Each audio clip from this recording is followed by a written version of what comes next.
Hello friends, இன்றைக்கி நம்ம summer ஸ்பெஷலுக்காக juice recipe பார்க்கலாம். அதோட இந்த ஜூஸ் வெயிட் லாஸ்க்கும் நம்ம பயன்படுத்திக்கலாம். நல்லா எனர்ஜி கிடைக்கும். நம்ம ஒரு நேரம் நீங்கள் இந்த ஜூஸ் எடுத்துக்கிட்டீங்க அப்படின்னா உங்களுக்கு ஸ்டொமக் ரொம்ப ஃபில்லாக இருக்க மாதிரி இருக்கும். எப்படி பண்ணுறது அப்படின்ட்டு நம்ம பார்க்கலாம்.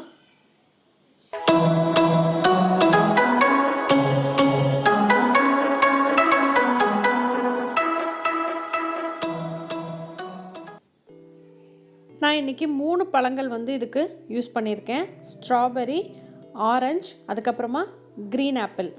ஸ்ட்ராபெரி மீடியம் சைஸ் பழம் 4 எடுத்திருக்கேன். ஆரஞ்சு 1.5 பழம், அதனுடைய விதையும் அந்த தோலெல்லாம் நீக்கிட்டு உரித்து வச்சுருக்கேன், இல்லைனா கசக்கும் நம்ம மிக்சியில் போடும்பொழுது. க்ரீன் ஆப்பிள் 3/4 பழம் அளவுக்கு நான் எடுத்து வச்சுருக்கேன். நம்ம ஏன் இந்த 3 ஃப்ரூட்ஸ் எடுத்திருக்கோம் அப்படின்னு பார்த்திங்கன்னா, ஸ்ட்ராபெரி நேச்சுரலாகவே வெயிட் லாஸ் கொடுக்கக்கூடியது. அதே மாதிரி ஆரஞ்சுலேயும் பார்த்திங்கன்னா சிட்ரஸ் இருக்குது. க்ரீன் ஆப்பிளும் நம்ம வெயிட் லாஸ்க்கு பயன்படுத்தக்கூடியது. இது என்ன பண்ணோம் அப்படின்னா உங்கள் உடம்புல இருக்க கெட்ட கொழுப்புக்களை கரைக்கும் தன்மை உள்ளது. அதனால தான் நம்ம இந்த 3 எடுத்திருக்கோம்.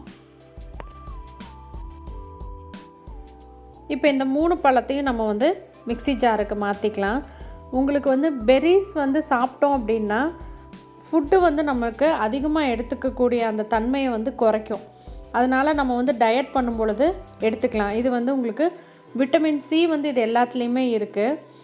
இப்போ நம்ம டயட்டுக்காக எடுக்கும் பொழுது நீங்கள் சர்க்கரையோ ஹனியோ எதுவும் பயன்படுத்த வேண்டாம். பட் குழந்தைங்களுக்கு கொடுக்குறீங்க அப்படின்னா கொஞ்சம் புளிப்பாக இருந்துச்சு அப்படின்னா நான் இன்றைக்கி கொஞ்சமாக ஹனி ஆட் பண்ணியிருக்கேன். இப்போ இது எல்லாத்தையுமே அரைச்சி நம்ம ஃபில்டர் பண்ணிக்கலாம். இந்த பழங்கள் எல்லாமே ரொம்ப கொலன்னு இருக்கும், உங்களுக்கு கெட்டியாக இருக்கும். அதனால் உங்களுக்கு தேவைப்பட்டால் தண்ணி ஊற்றிக்கோங்க. இல்லை ஃபில்லிங்காக இருக்கணும் அப்படின்னா தண்ணியை குறைச்சிட்டு அப்படியே நம்ம எடுத்துக்கலாம். நான் இன்றைக்கி கொஞ்சமாக ஹனி ஆட் பண்ணியிருக்கேன். எல்லா பழமுமே உங்களுக்கு கொஞ்சமான புளிப்புத்தன்மை கொண்டது. டேஸ்ட் நீங்கள் குடிச்சு பார்த்தீங்க அப்படின்னா உங்களுக்கு புளிப்பாகவும் நல்லா டேஸ்ட்டாக இருக்கும். கண்டிப்பாக எல்லோரும் ட்ரை பண்ணி பாருங்கள்.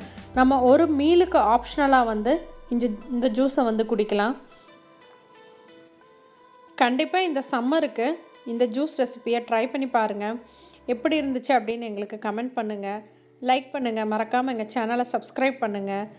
சுவையறிந்திட சுவைத்து பாருங்கள். தேங்க்யூ.